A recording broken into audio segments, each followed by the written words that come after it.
જલારામ બાપા એના આંગણામાં એના એક સેવક વર્ષો સુધી એમની સેવા કરી અને ઘણી વખત આવે અને બાપાને એમ કહે કે બાપા મારે આજે હવે ગંગા નાવા જવું છે, બાપા મારે જમના નાવા જવું છે. એટલે જલારામ બાપા રહેવા દ્યો ને કરીને ટાળી દે. પણ એક વખત એ સેવકે બાપુએ જીદ લીધી કે બાપા હવે તો સંઘ જાય છે, તમે મને રજા આપો, હું જાઉં. બાપાએ એમ કહ્યું કે એક કામ કર, એક રાત તું બીજા મારા આંગણાની અંદર ઢોલીઓ ઢાળી અને તું સૂઈ જા, કાલે જાજે, તને ગાડા જતા હશે હું મોકલી આપીશ.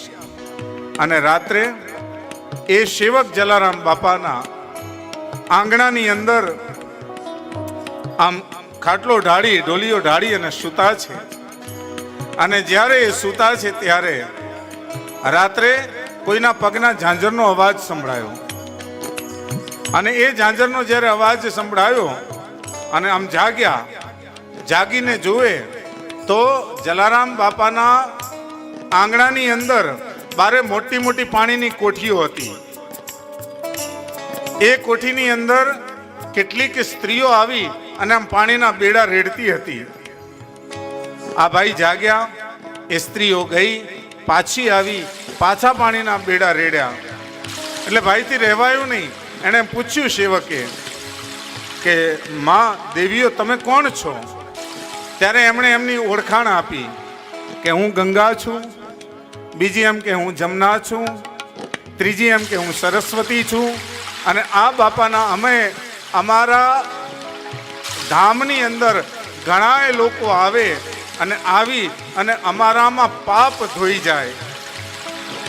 ત્યારે અમે તો મેલા ઘેલા થઈ જઈએ. પણ રાત્રે જ્યારે સુમસાન હોય ત્યારે અમે આવીએ, આ બાપાનું આંગણું વાળીએ અને બે ચાર ઘડા બાપાના આ કોઠીની અંદર પાણી પરોવીએ ને તો અમે પાવન થઈ જઈએ, અમે સિદ્ધ થઈ જઈએ, અમે શુદ્ધ થઈ જઈએ. માટે ગંગા અને જમના અમે અહીંયા આગળ જલારામ બાપાના આ આંગણાની અંદર કોઠીઓમાં પાણી રેડવા આવીએ છીએ. અને આવું જ્યાં કહ્યું ત્યારે પેલો સેવક હતો એ ડળી પડ્યો. જલારામ બાપાની પાસે આવીને આમ પગ પકડીને એમ કહે કે બાપા બાપા માફ કરો, હવે મારે ક્યાંય ગંગા જમના નાવા નથી જવું. કેમ? તો કે ગંગા અને જમના આજે જલારામ બાપાના આંગણાની અંદર વહે.